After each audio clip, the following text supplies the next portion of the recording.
And we see a lot of players, right, their rotation shuts down just because they're trying so desperately to close the face. And some players are just happy to see that ball go left, but that's not a sustainable way to build that high draw that a lot of folks are after. All right, dude, so let's talk about the exit pattern of the golf club and that movement through this part of the swing.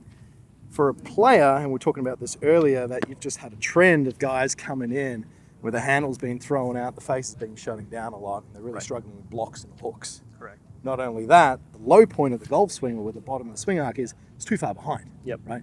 So these guys, and relative to their level that they're playing at, they're like duffing it behind, they're topping it, they're slang hooking it, they're doing everything under the sun. And you use a great drill to get the feeling of players almost over-exaggerating the opposite.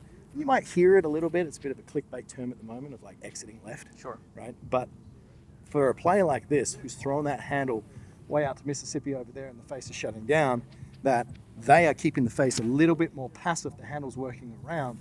I want you to talk about the specifics of that and the cause and effect of now doing this drill that you're about to show us.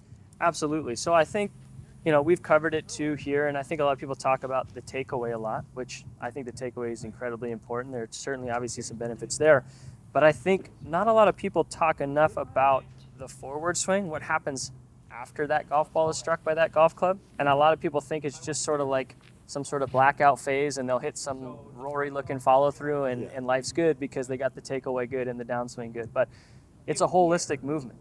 We have to be practicing what happens on the other side of the golf ball. And as we know, that golf swing happens in an arc, right? So exactly, if you take it there and swing forward, look where that golf club goes. It's going over there to the left side of your body. And if you just tilt it into that right side bend, now that golf club's being covered from the down the line camera. And so many times we see we see way too much of that golf club. Swing down the line. Swing down the line, exactly.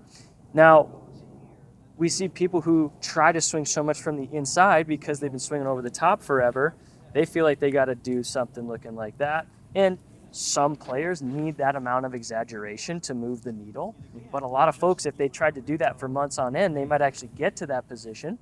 They're like, man, I'm swinging from the inside, life's good. But that ball is starting about 5 feet right and then snapping about 40 yards left. And that's not much better than the ball that slices to the right. I mean, they're both pretty severe misses.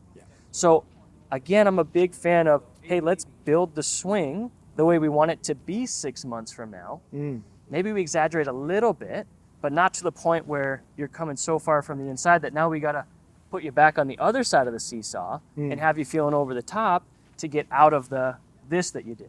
The drill I like here is just a simple visual. As you probably found out, I'm a big fan of these visuals and simple cues. We take an alignment stick here and we put it in the ground, let's say about a little steeper than the iron that you're going to be using. Okay. Right? And, the whole idea here is for your club shaft, and we might lean that down a little bit, to sort of follow that exactly. It's going to almost feel like it scrapes kind of up the angle of that alignment stick. Yeah, okay. So the first time that I would approach this, and I've used variations of this, right? But specifically pertaining to what we're talking about today, just by having it slightly on the inside of the ball line. So if you guys were to essentially put a ghost ball here, it's just on the inside, almost nearly where your hosel would be, right? Yep. From there. And then what that does, if we go through the simplification of the golf swing motion, if we start from a horizontal plane, if I just pivot my body and then come down, you can see how close it is to the stick here. Exactly. Right? Yep. So what Keith is saying, if I start with the club now in front, and I actually just get the sensation of shifting my pressure forward, getting my pelvis extending and lifting, we can see that the club moves into a position here.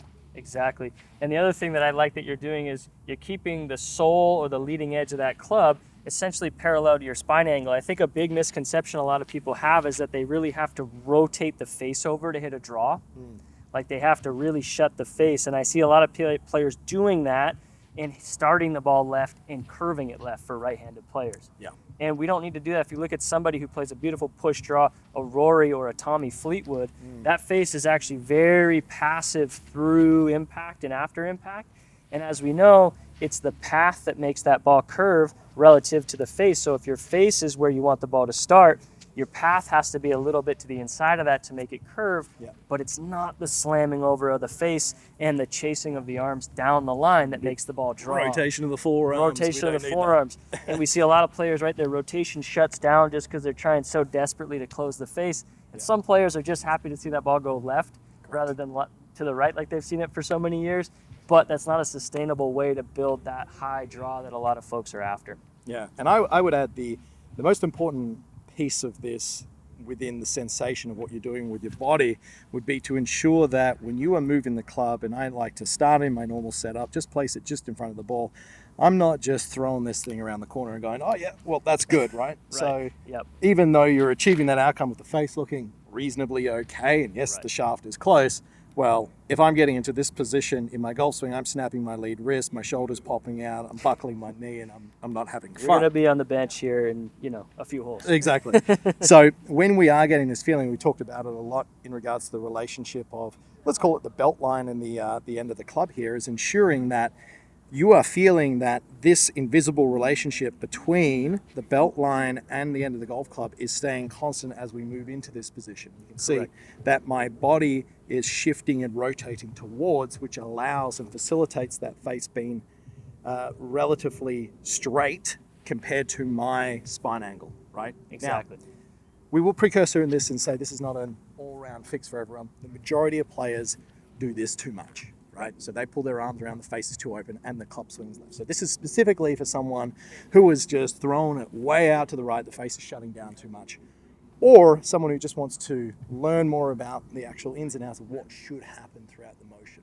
Right. And a big part of that is, yes, if we are simplifying this swing from horizontal plane, we pivot around that, we tilt down. That is the same as what we would see if hips pushing forward and up, golf club is moved into position. It is not just a push the arms. Right. And if you talk about the definition of a swinging motion, it's a back and forth motion from a fixed axis point. Our axis point kind of being here, the sternum of that body. Yeah. Fixed point, back and forth, boom, rotation. That's all we're talking about there. So it really is what we're trying to achieve if we're trying to hit it straighter or if we're trying to hit that draw. I mean, we swing on a little bit of a circle and arc, obviously, so the ball's going to curve a little bit to the left potentially. So this is just helping you understand, hey, imagine a kid on a swing set kind of going back and forth. Yeah. Put that kid on a 45-degree angle. Yeah. Now he's doing this back and forth, but on an incline. We swing on an incline, so that club should come over here on that side of the body. Correct. So now putting this into effect for the guys at home, let's say they film their swing or they've had a lesson from their local coach and they can see that the club's moving out here and the face is shut. And this might be a slight variation from what the drill or the exercise that we've been working on. We would get them to set up, place the golf club in front of the golf ball and just get the sensation that as the golf club is staying relatively in front of their sight line with their body, they are pushing their hips forward and up. Their reference point here would be that the club stays close to the stick. The club is staying in front of the body and the face is somewhat matching their spine angle. That doesn't mean that we're holding off. It is just moving at an effect of the pivot of our body. One last little thing is we can see that my weight is shifting forward. Exactly. I was just going to bring that up. So we're not staying static here with that lower body. And if I did, my lead arm would have to pull off my rib cage anyway, just because I don't have that mobility. Many people don't have the mobility to keep turning. You're going to feel a lot of load in that lower back. So it's mandatory that we get that pressure forward. That takes a lot of strain off the body, but it also makes it much easier to keep the arms in front, that lead arm connected to the side of the body here, and to keep that face more with the spine. So that's a mandatory thing when you're practicing this, that we're pushing off that trail foot and we're getting pressure forward. You could see, like we talked about, that belt buckle and the butt end of the club there form that nice straight line. Mate, absolutely love it. So setting up here, that into position. There's my reference. Now, first couple of times I do this, what speed are we doing? We're definitely going slower for sure. And, if you're new to this, obviously you're a good player. I would maybe move this in just a little bit out of your way so it's not super, obstructing you. Mm-hmm. It's more of there as a, subconscious reminder. But move it out of the way, go a little bit slower. You still want some sort of visual cue there. If you don't have as much control of your body and club, you do, maybe take it out of the way just a little bit, but certainly chip some shots out there at maybe 100 yards with an 8-iron, much, much slower than you normally would. So what I'm going to do is I'm just going to do even shorter. I might just go past this cone in front, just so I love can kind of stop here I love that. and check it as a reference. Let's have a look. Yeah. Now, as we see, this handle, it's kind of moved around to the left here. The face has stayed relatively straight to that kind of line there. Yep. And you know what? It was so easy to get that low point forward, get that ball first, ground second contact. Yep. That felt great. Now, after we've done that at slow speed, assuming that I like to batch things in 5. So I would do like 5 reps of these, which I'm not going to do, but Yep. 5 reps of those in between, do a few slow rehearsals, build in that feel, and then allow yourself to hit one shot with a general sensation of doing the same thing. You can see even from there, right? Yep. Just from the little rehearsals before, that almost just encouraged me to then embed it in. That was a little sawed-off shot, but Right. so different from that uncontrolled movement. Correct. And I love that follow through. You can see your arms way over to the left side of your body, which kind of tells you without having to look at the film that you followed that stick on the way up there and you had good rotation through the shot. So yeah, I love that. Mate, love it. Good job.